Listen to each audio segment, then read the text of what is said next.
On your marks, set, Go! What if medical affairs had its own Olympics? Well, it does, and we invite medical affairs professionals from around the world to come together in the spirit of competition, friendship and impact. In this episode of Off Label, we go behind the scenes of the Medical Innovation Olympics with concept founder Tim Mikhelashvili and standout competitor Pallavi Jain to explore how this one-of-a-kind industry event blends challenge, mentorship and real-world growth.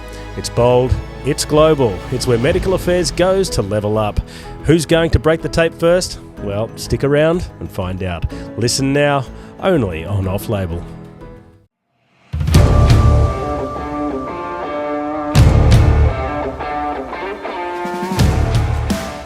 Tim, Pallavi, welcome to the Off Label podcast. It's wonderful to have you here. How are you doing this afternoon? Doing great. Happy to be on Off Label for the first time, Steve. Yeah, well, we're pretty new, so you're one of the first guys, first teams that are on here. So, yeah, true Olympic fashion. You're fast off the mark. So, a good way to kick off. Pallavi, how are you? Doing very well, thank you, Steve. It's really nice to see you, and a pleasure to come on board on this podcast and talk about the Medical Innovation Olympics. Well, I'm very excited to have you both here. The Medical Affairs, or Medical Innovation Olympics as it is now called, is something that jumped out to me really early on. I'm a bit of an Olympic tragic, so I wanted to find out what it is, but the whole idea behind a competition held in the best of spirits to drive healthcare and innovation forwards, wow, it got my goosebumps going and the hair on the back of the neck nice and raised. Tim, you're the brainchild behind this concept and movement. Really keen to and interested to know what inspired you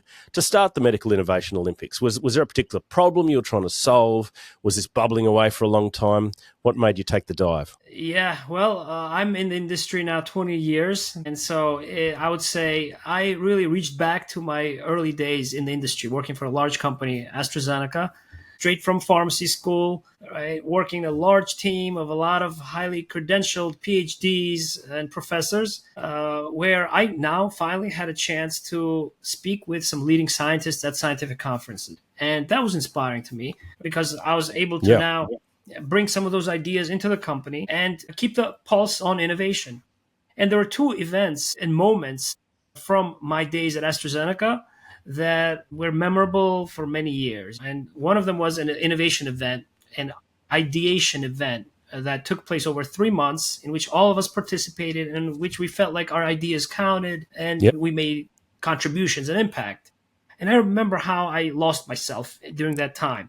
And then the second moment I remember was how our team transformed their character, their composure, how they brought out their true character during team building sports activities, playing volleyball. I remember just how everyone's real personality came out. And so I wanted to create an event that combined both of those types of moments. Being an Olympic fan myself of many years, which I share with you, Steve. Mm-hmm. Yeah, absolutely. I wanted to create a excitement, and the formula for which we have now found, now having done this 3 years in a row at the Medical Innovation Olympics. And that formula consists of competition, right? When you compete, you challenge yourself, you bring your best. Number two, learning. Learning is exciting, learning something new. Mm-hmm. And then mentorship and connecting with leaders in the industry. That's a really good point. It's something I noticed as well in my involvement, the community that is built around it, because it is an ongoing competition and there's rounds and things like that, and it builds excitement and anticipation, and that provides a real bonding opportunity, I find, which is great for networking, of course.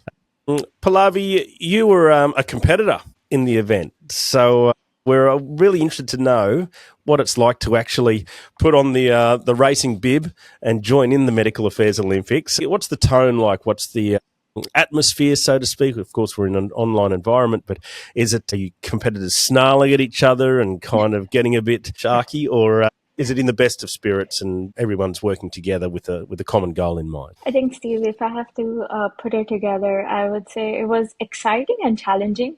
I think there was a lot of competitiveness between the participants, but that there was I think the big takeaway for me was really teamwork and collaboration. It wasn't just about individual brilliance for the people who were participating in the Olympics, but it was about how we can collaborate with people from different specialities and backgrounds, and working with really diverse teams, and everyone bringing their own experiences and enriching. And also adding to what Tim said, I think it was an amazing learning experience because every moment was a learning opportunity, whether it was understanding new technologies, new practices, or the problem solving strategies that the members were bringing on. It was very creative, very innovative, yet very challenging. Like everyone came with their A game forward, but with the team spirit. So that's really interesting to hear you say that, being challenged and different ways of thinking. Would you say that the event helped you in terms of professional development and growing your skill set and to be able to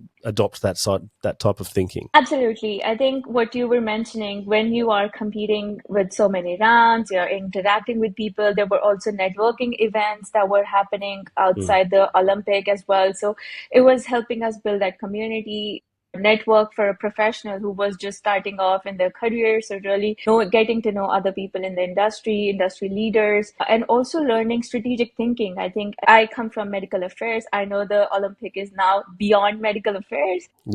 But it for me, it was as a new professional learning insights of medical affairs. It was very informative, but also helped me push myself from a strategic standpoint. Yeah, it's wonderful. It just sounds like so many positives to be involved. There's a lot of incentive, obviously, for competitors to be involved, particularly if they win. But Tim, also, this is a really attractive format, not just for the innovators, but also to investors and healthcare leaders. Can you explain what the incentive is, or why this is so attractive, rather, to the investor type personas? Sure. So they get a chance to have an early peek at innovators who by now have shown where they've taken their ideas, right? So our past competitors, winners, they've integrated their medical grade wearables into professional Olympic teams, professional sports teams across the globe. 2024 Dutch Olympic track and field team from Oro Muscles, our bronze medal winner in 2023 edition of this event, for example. Avo MD, which was also bronze medal winner.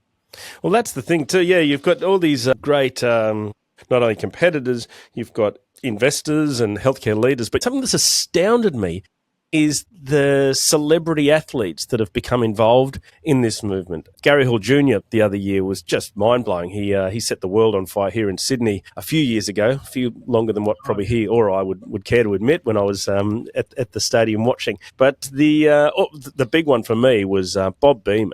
And for anyone that doesn't know Bob Beamon, well, you need to Google it. What he did, he lived in a moment that didn't just transcend the Olympics, it transcended sport. It was just absolutely incredible. Nothing's happened before or since, in my opinion, that rivals it as a moment.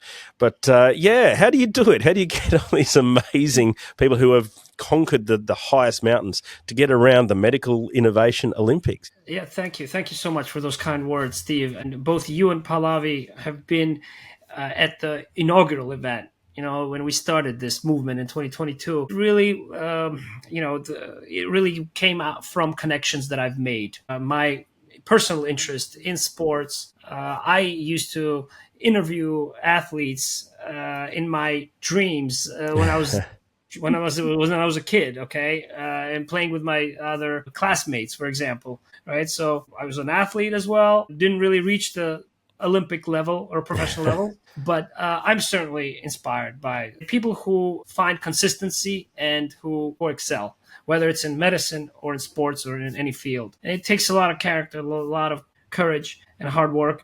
But when we say Olympics, we always traditionally have an Olympic athlete, an ambassador, and an Olympic gold medal coach, for example, from Australia. Oh, yeah, well. Sharon Hannon, shout out.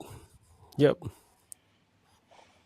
And, Gary Hall Jr., you mentioned him, for example. He's a type 1 patient advocate, very active one, in fact. And he was told by 2 physicians not to ever compete because of his condition. Unbelievable. However, he persevered, and he actually ended up winning 5 gold medals afterwards, right? And 10 Olympic medals. And he told that story. So there's a lot of inspiration that takes place. And, during the opening ceremony and throughout the multiple stages of elimination. In fact, some of our competitors had a chance to present in the finals in front of not only the expert judges, investors you mentioned, but also our Olympic guests, Olympic medalists who were there to close the games. Yeah. And they volunteered to be there. They didn't have to, and they did it. Well, it's testament to the event and the spirit in which it's held that it can resonate so strongly with that type of caliber of athlete and person who has been involved in moments like we've discussed that are just incredible to be able to have that sort of enthusiasm for what you're doing is a huge testament to just the value of the event to everyone involved. So congratulations.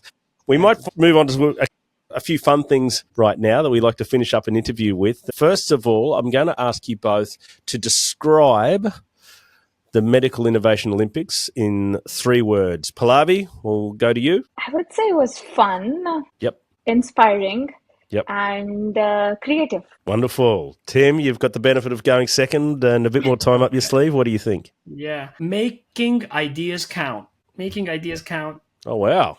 That's like an Olympic logo right there. Yeah. It works. Yeah. Really good. Innovation. Yeah. So just to maybe provide some context to that, if I may. Sure.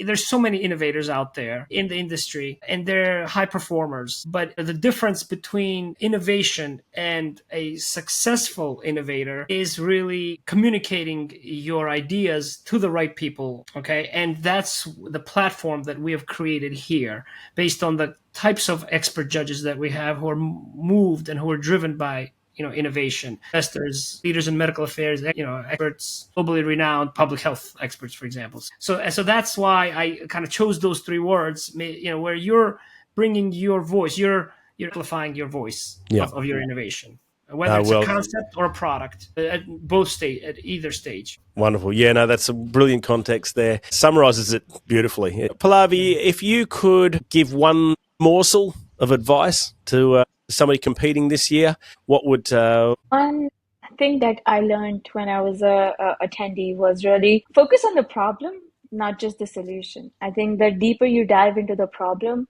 Excellent. the better you become in getting a solution. So I think for me, if someone had told me that, I would have probably looked at a lot of aspects of the Olympics differently. That is such sage, wise advice. So many times you have a solution is triggered by a problem, but then we move so quickly into just thinking about the solution, adding onto it, amplifying it, and adding bells and whistles and things like that, without truly diving in and understanding the nature of the problem itself. Where the idea was sparked in the first place. Couldn't agree more. I think that's fabulous. Righto, Tim, we're going to finish with you. You're an Olympic tragic, as am I. You spoke about dreaming of interviewing the greats of the Olympic movement.